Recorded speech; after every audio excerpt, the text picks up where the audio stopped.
goes over here. Over here, people. I think this one goes like that.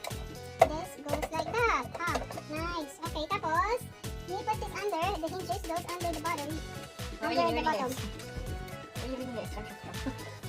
I'm reading it like this. I'm reading it into my mind. From my mind. So with this, it just goes under. You just screw it up. Screw it up. Then the second one goes over there. Okay. Okay, guys.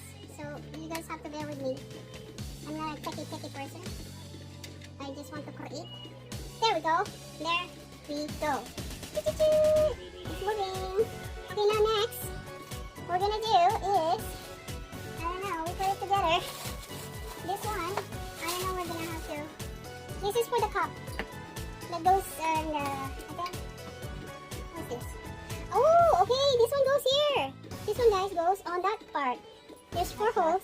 It's not. It's not. Yes. No, it's not. Huh? It's not. It is. It doesn't go there. It is. No, it doesn't. Look. No, it's different. What do you mean? It's different. This is the only machine that goes in it. This is all the attachments. This is all the attachments that goes here. There's no place where I can put it. So see, this has 4 buttons.